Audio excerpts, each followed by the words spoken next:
So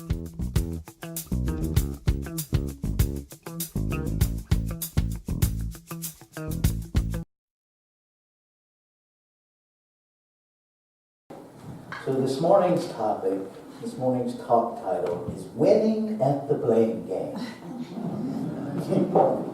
Anybody else want to win at that game? Or is it just me? Y'all need to stop lying. Here's the thing with blame, is it requires you to give away all, not some, not part, not a little bit, but all of your power to someone outside of you. That is quite literally what the activity of blame is. It is saying, whatever is happening, you did it to me, so I was completely helpless in this activity. Can that actually be true? Is there a point where you are absolutely helpless in any activity of your life? See, I used to think the process of birth might be that place, but then having delivered 3 babies as an EMT, the baby's busy. The baby is participating. So even there is a role, there is an activity. And anybody who thinks that doctors or emergency personnel deliver babies, not true. We catch them. Women deliver them. Let's be clear. We give away our power because we don't want responsibility. See, that's what blame is really all about.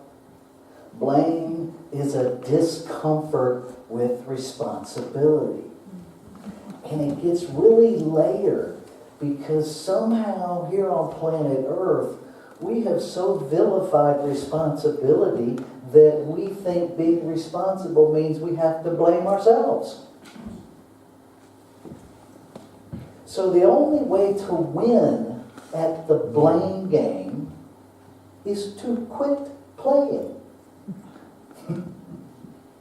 Just quit. Forfeit.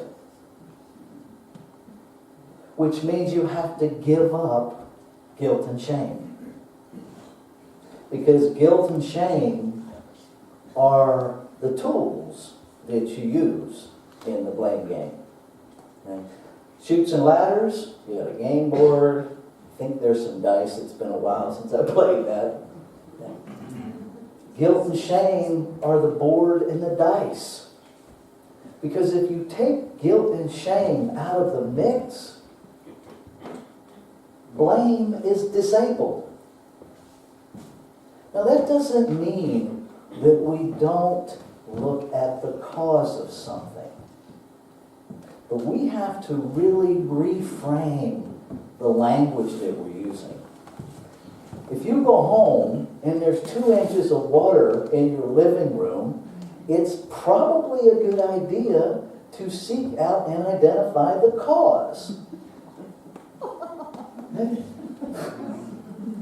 Otherwise, you may have 6 inches of water shortly. But that doesn't mean we have to blame anybody. But that's where most of us go. So we can blame climate change because the pipes froze and broke. We can blame the manufacturer of the pipe who manufactured a poor pipe. We can blame the plumber that installed it. We can blame the person that sold us the house because they didn't tell us that the pipe would someday burst. And we laugh, but that's the ridiculousness of our thought processes. Let's be honest. Or we can just go, pipe broke. Part of being a homeowner. Now I need to fix it. Because just landing in the cause, now I have all of my thought processes available to find the best solution. Because while I'm in guilt, shame, and blame land, water is still coming into my living room. So now, who's responsible for the additional water? But how many of us waste so much time? By the time that we have that whole argument in our head, we could have solved the problem. But we don't, because we are conditioned to live on a triangle. And this is where it gets really uncomfortable, so I'm just going to tell you now. Anytime that you're playing in guilt, shame, and blame, first you took your position on the triangle as the victim. Get really clear. If you're playing in guilt, shame, and blame, it's because first you declared yourself to be a victim. You gave away your power. You advocated your responsibility and said, I am a victim. The world is happening to me. Michael Beckwith refers to that as Kingdom One consciousness. There's 4 kingdoms. The second kingdom, in my personal experience, wasn't a whole lot better. It was just a whole lot different. It's where my arrogance showed up, that I'm the one doing it. That life is happening by me. And it's a very egoic place. It's very much a place where I annihilate your responsibility. Where I don't give you any gratitude for how our lives interact or intersect. It's that very selfish me place. Which is not necessarily a bad place. Because it's kind of necessary to get from victimhood to the pendulum swings to all powerful. And then we begin to recognize Kingdom 3. That life is happening through me. That I'm not the one doing it, that it's happening through me. Because then we begin to recognize our inner relationship with one another. And where we really drop into clarity is in Kingdom 4. Life is happening as me. As me. And that is our true place of power. That we are that, whatever name you put on it, creation, spirit, God, Buddha, Allah, whatever name works for you, you are that in form. You're not kind of, sort of, almost that. You are that in form. And everything that it is instantly available to you. But to get there, we have to stop transferring our authority, our power, to someone or something outside of ourselves. Now, when we really get that, see, when I really get that the divine is living its life as me, I have to know the same thing about you. And I think that's where our big challenge comes. See, and sometimes Kingdom 2 and Kingdom 4 get a little muddy. And here's how I know the difference. If I'm good with my center of power and I'm not so good with yours, I'm in Kingdom 2. I really get that God is living its life as each and every one of us, then how do I get to stand in judgment of you? God doesn't judge itself. Spirit doesn't judge itself. Energy is never in conflict with itself. So if I'm in conflict with you, that's not about my godness. I was reading a story, and I don't know if it was true or not, but it fits.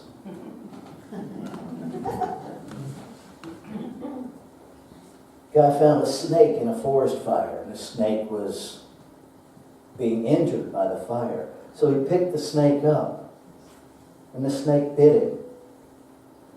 And someone is like, why don't you throw it back in the fire?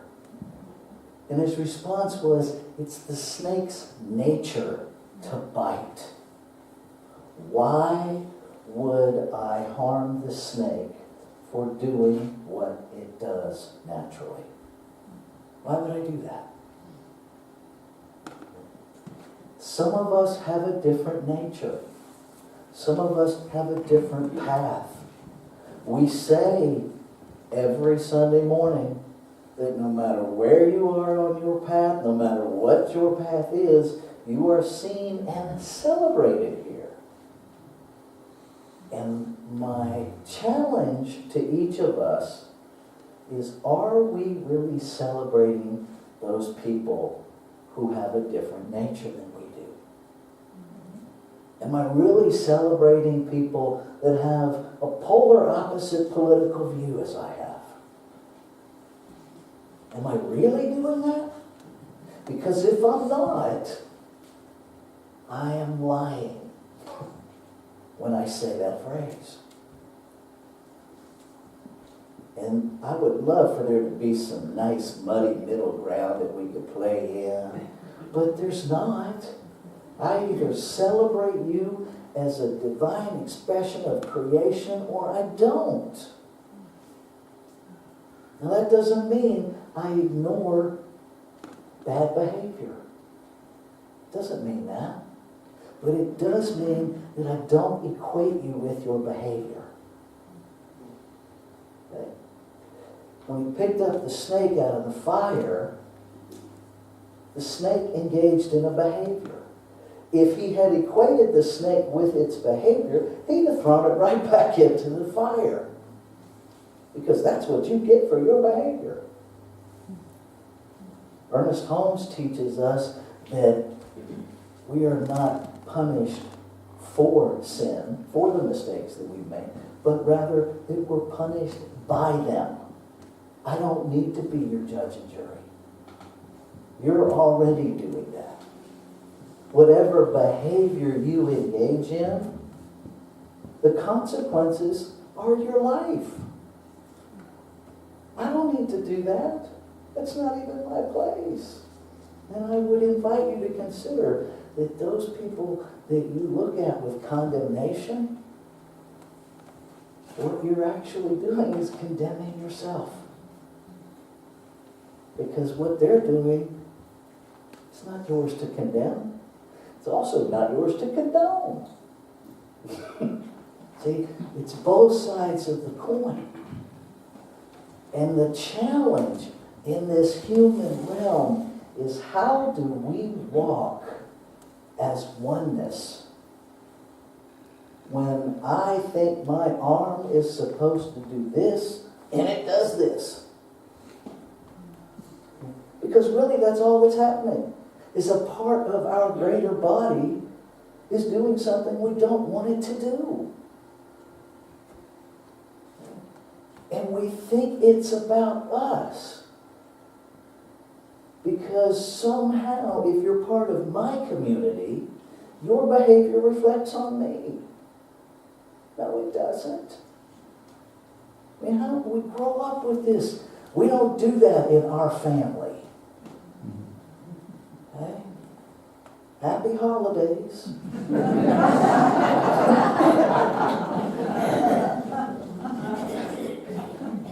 tell us in recovery, if you want to see how spiritually fit you are, go spend a week with your family.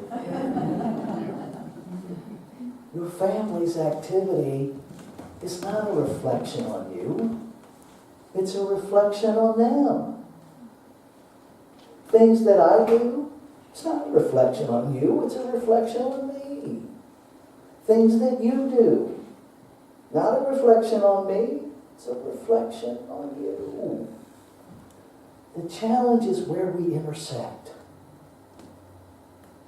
And how do we stand in that place of communication, of kindness, to say to one another how we're impacted.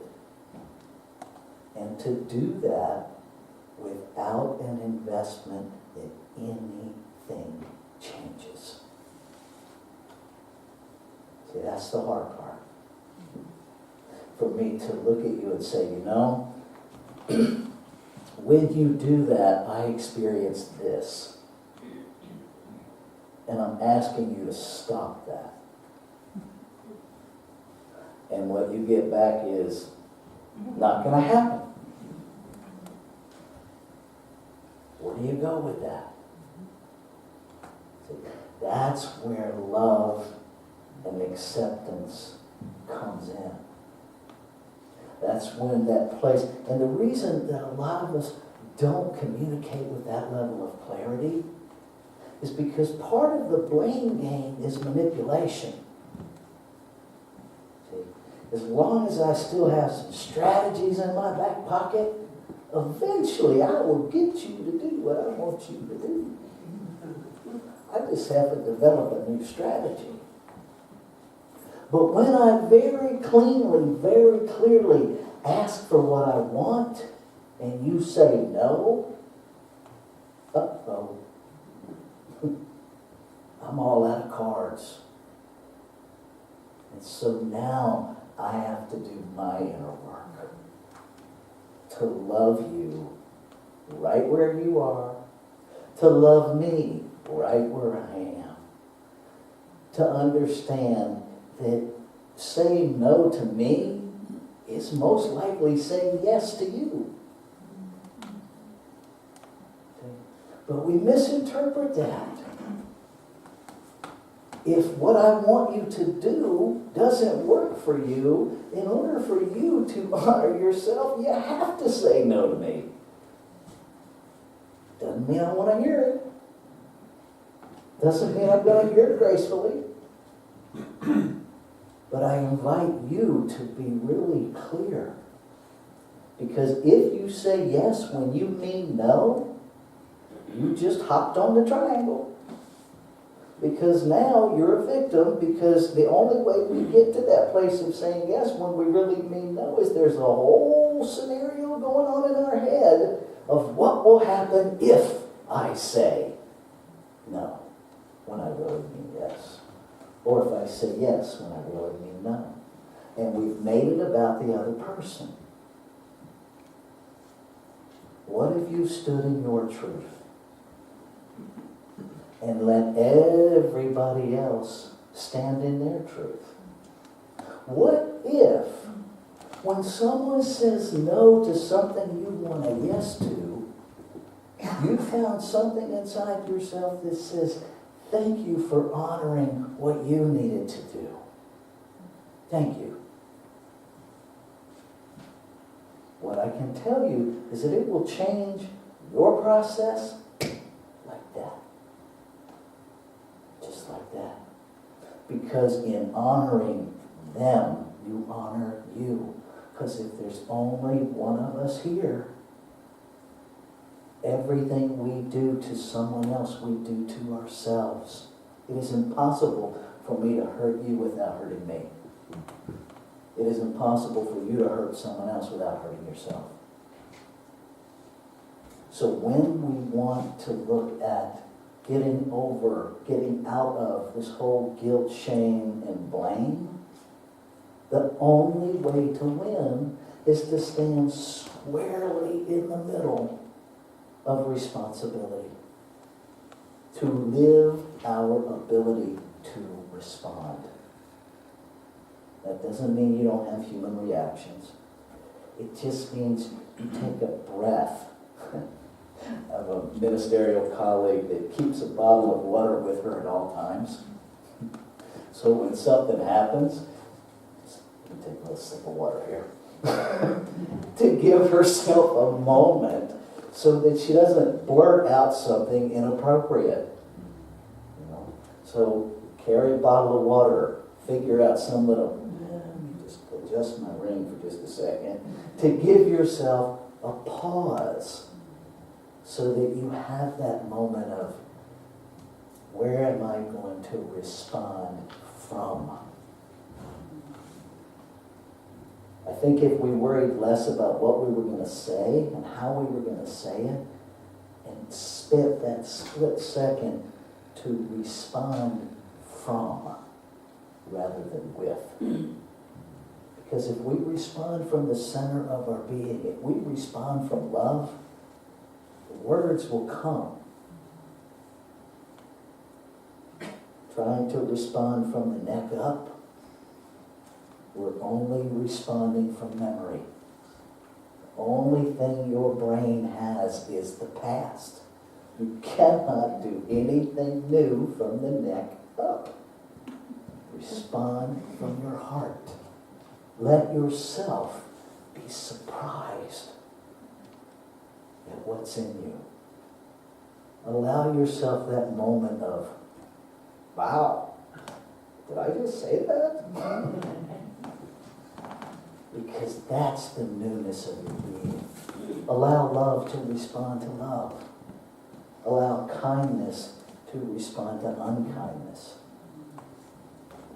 Because kindness will recognize itself. That's how we shift the collective. It's not by convincing someone to do it differently, it's by doing it differently. And a lot of us have that backwards. We think if we just say all the right things, enough times we'll wear somebody down and they'll get it. I see I'm not alone. They're not going to get it. What they're going to get is irritated.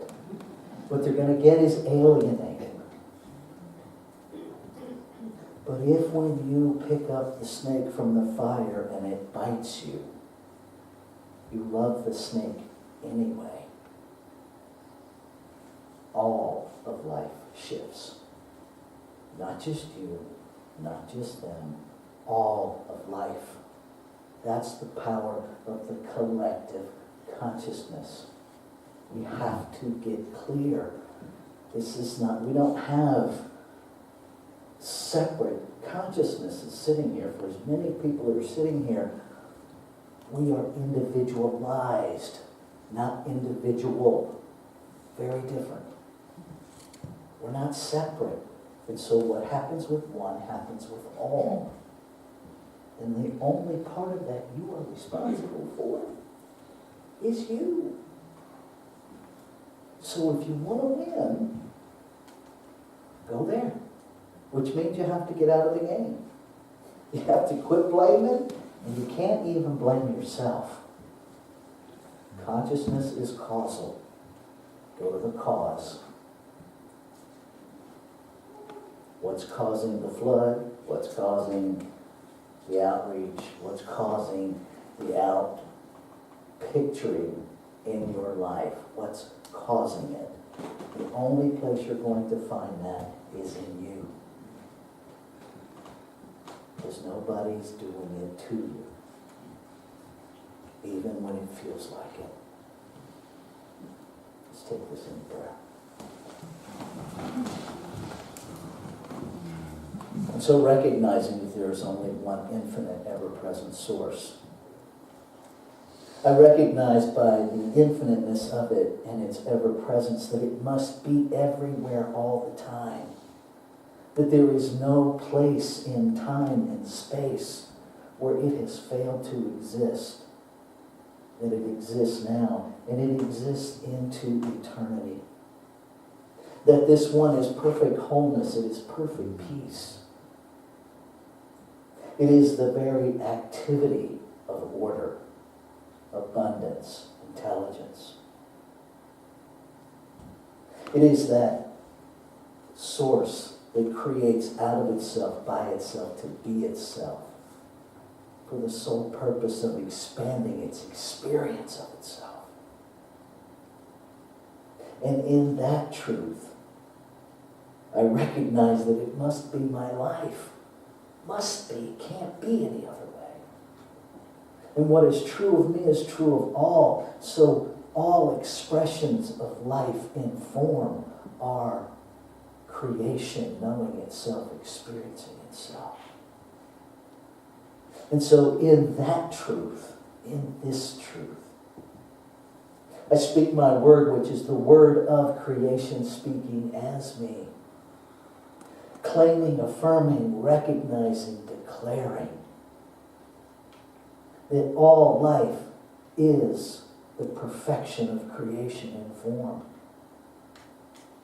I say yes to the opportunity to see that perfection in every interaction, in every observation. To know beyond the behavior, beyond the presentation, the wholeness and the truth that is there in each and every expression, including me. No longer willing to point fingers, no longer willing to assign blame. I stand in the solution of love. I stand in the solution of abundance. I stand in the solution of perfect order, the knowledge, the strength, the amazingness of which was born in its creation. Grateful to know that this is how the law works, that as we speak it, it makes it so. And so I invite you, if this is your prayer too, to make it so in your life by saying with me, and so it is.